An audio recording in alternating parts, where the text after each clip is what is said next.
I've noticed something fascinating.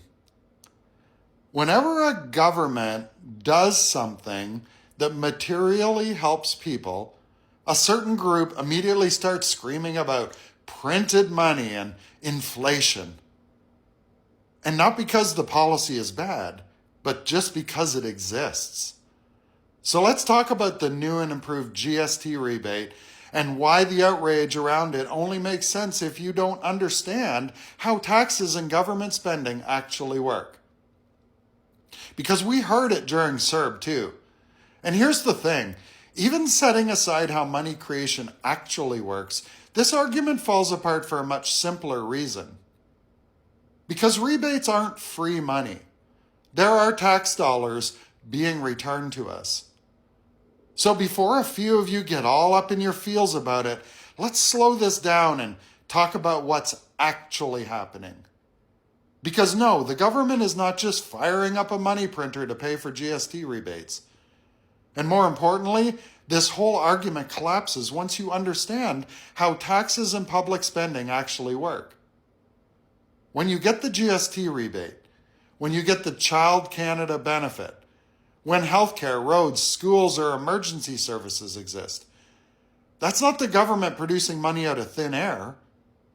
It's your money coming back to you. Taxes are not a punishment. They're not a scam, and they're not a profit center.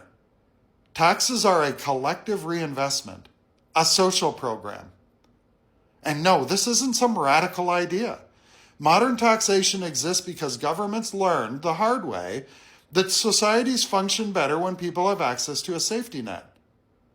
After the Great Depression, governments realized that if everyone contributes according to their means, the entire system becomes more stable. That's it. That's the theory, and the practice too. And here's the part that seems to short-circuit some people's brains. Governments don't generate revenue any other way. They don't sell products. They don't turn profits. They don't operate like your household or a business. But they don't print money to fund it either. Taxes are how public services are funded. Period. Now, are governments perfect? Obviously not. Waste exists. Bad policy exists. Corruption exists.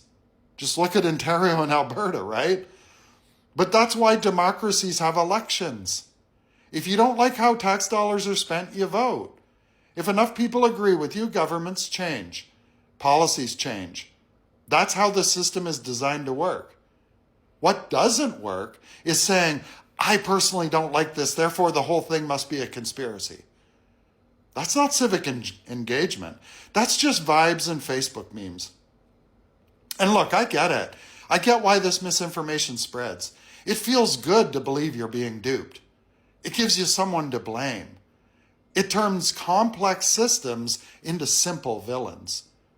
But feelings don't replace facts. So let's be crystal clear. Governments should not profit from taxes. They're essentially nonprofits. The goal is redistribution and service delivery, not surplus extraction. We'll leave that one to the oligarchs. And sometimes governments run deficits. Sometimes they take on debt. That's not mismanagement by default. That's how large systems absorb shocks. Think wars, recessions, pandemics, global crises. A government that refuses to spend during emergencies isn't being responsible. It's being negligent. And this brings me to the comparison that people hate hearing, the United States. Americans are constantly told that low taxes equal freedom, and that paying for healthcare, education, or social programs is socialism. Meanwhile, millions of Americans don't have access to basic healthcare. And here's the part that makes the whole thing absurd. Americans pay more per capita in taxes for healthcare than Canadians do. They just don't get universal access for it. They pay more, they get less. And they're told that's liberty. That ideology only survives if people don't look too closely. So no, taxes aren't bad. They're the cost of living in a society where you don't have to individually self-fund survival. And if you don't like how a democratically elected government operates, there are established peaceful ways to change that. But raising the riot act because you don't understand the system, that's not rebellion. You're not some savior of the country, bud. That's just ignorance with confidence. This constant panic about printed money only survives because too many people don't understand how governments are funded in the first place. Taxes go in, services and rebates come back out. That's not socialism. It's not theft.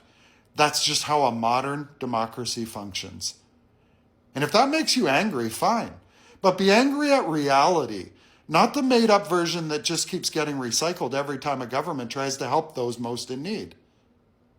Hey, I'll bet a bunch of the folks losing their ever-loving minds online will still cash that check for sure, though, won't they? Peace out. And if you're not already following me, you should. It's going to be a ride.